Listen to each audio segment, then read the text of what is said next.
Question जो कर रहे हैं वो है क्वेश्चन नंबर 45। एक्चुअली मैं जब वीडियो बना रहा था ना, तो वीडियो बनाते बनाते शायद डिलीट हो गई है मेरे से। सो इसलिए मेरा ये सॉल्व्ड क्वेश्चन है जो मैंने पहले वीडियो में बनाया था, बट मैं आपको एज इट इज समझा रहा हूँ। राइट, सो शेयर कैपिटल इसमें इंक्रीज हुई है। Financing, reserves and surplus, first part reserves and surplus, net profit 3 lakh से इंक्रीज हो जाएगा। Then second, long term borrowings, debentures हैं, लॉन्ग टर्म बोरोइंग्स 1 लाख से इंक्रीज होगा। एंड 12% डिबेंचर्स के ऊपर इंटरेस्ट भी चार्ज होगा। जो फाइनेंसिंग का पार्ट है डिबेंचर इंक्रीज, एंड इंटरेस्ट किसका पार्ट है? Interest is a part of सबसे पहले non cash non operating, and then financing में सब्ट्रैक्ट हो जाएगा बिकॉज कैश आउटफ्लो है। Short term borrowings and short term provisions, short term borrowings bank overdraft reduce हुआ है, सो फाइनेंसिंग में minus होगा 5,000 rupees.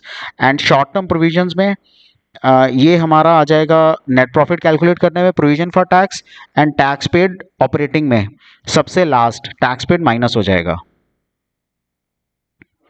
Then it will be machinery fifth and sixth. Okay, fifth is machinery purchase हुई है 6 लाख की, accumulated depreciation account बनेगा। Machinery नीचे भी दी हुई है 80,000 जिसपे अकमुलेटेड डेप्रिसिएशन वॉज 40,000 था।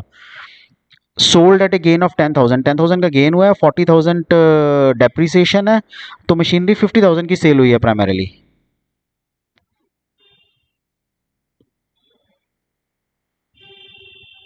डिबेंचर्स वर इशूड ऑन 1 अप्रैल, सो पूरे 5 लाख पे डिबेंचर इंटरेस्ट कैलकुलेट होगा।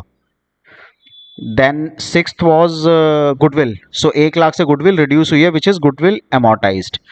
ठीक है, तो लेट स्टार्ट दी क्वेश्चन। सबसे पहले मशीनरी अकाउंट, क्योंकि मशीनरी एक एसेट होता है, सो हमेशा एसेट का ओपनिंग बैलेंस डेबिट होगा 20 lakh and closing balance was 26 lakh. अभी हमने एडजस्टमेंट में देखा डेप्रिसिएशन 40,000 है, एंड बैंक अकाउंट में सेल हुई है ना, तो 50,000 की सेल हुई है, 10,000 वाज द गेन, इसलिए बैलेंस क्या बचा? 6,80,000 विच इज परचेज, 6,80,000 का।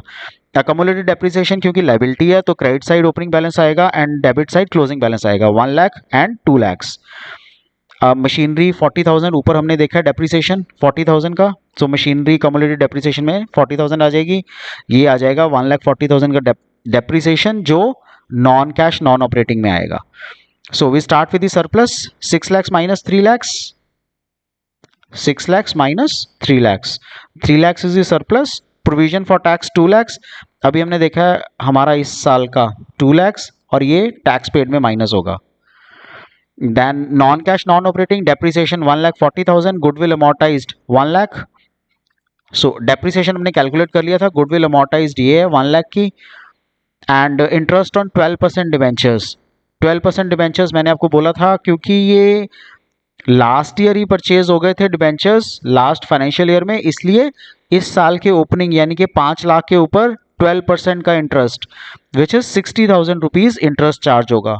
सो 60,000 will appear on the debit side. Then there is gain on sale of machinery, हमने मशीनरी अकाउंट में भी मेंशन किया है 10,000 का, there is gain on the sale of machinery.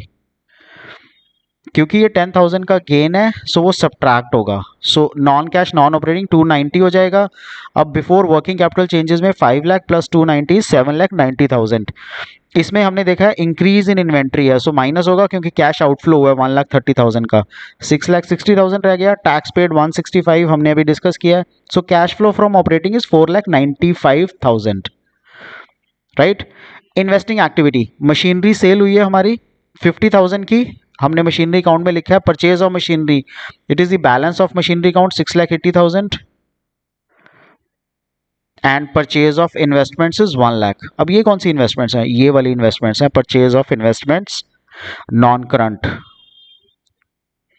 ठीक है, 3 lakh minus 2 lakh 1 lakh non current investments 1 lakh की। सो टोटल हमारी कैश यूज्ड इन इन्वेस्टिंग हुआ 7,30,000 का। शेयर कैपिटल इशू की है हमने 2 लाख, शेयर कैपिटल 17 लाख थी, अब 19 लाख हो गई है, सो 2 लाख की शेयर कैपिटल हुई है फाइनेंसिंग एक्टिविटी में। डिबेंचर्स हमने इशू किए थे 1 लाख के, 4 लाख से 5 लाख हो गए, इंटरेस्ट ऑन डिबेंचर 60,000 माइनस हो जाएगा, ये सब फाइनेंसिंग का पार्ट है। बैंक ओवरड्राफ्ट 5,000 माइनस हो जाएगा, हमने रीपे किया है। सो issue of share capital 2 lakhs, issue of debentures 2 lakhs, repay the short term borrowings 5000 and interest on 12% debentures 60000. ये सारा 2,35,000 बन गया. अब हमारा लास्ट पार्ट आता है cash and cash equivalents. So opening cash and current investments दोनों कैश एंड कैश इक्विवेलेंट्स का पार्ट है. ओपनिंग कैश हमारा है 40,000 एंड करंट इन्वेस्टमेंट इज 1,70,000. दोनों मिला के 2,10,000 बनता है. So 2,10,000. Then there is closing cash and cash equivalents. Closing cash 70,000 and cash equivalents is 1,40,000. 70,000 1,40,000. So ये भी 2,10,000 बनता है. जब हम सारे को ऐड करेंगे which means 4,95,000 प्लस माइनस का 7,30,000 plus 2,35,000 plus 2,10,000. This all becomes 2,10,000. This is how we solve this question. ये जल्दी जल्दी इसलिए हो गया बिकॉज मैंने ऑलरेडी क्वेश्चन सॉल्व कर दिया था पिछली वीडियो में, जो वीडियो गलती से डिलीट हो गई है मेरे से. Right. So this was how machinery account was made. Depreciation on the credit side, bank account, balance carried down, balance brought down, P&L का गेन एंड बैंक में 6,80,000 का परचेज आ गया, accumulated depreciation account. This is how we solve this question. आपको इसमें कोई भी doubt हो, do let me know. I will take care all your doubts. Take care. Good bye.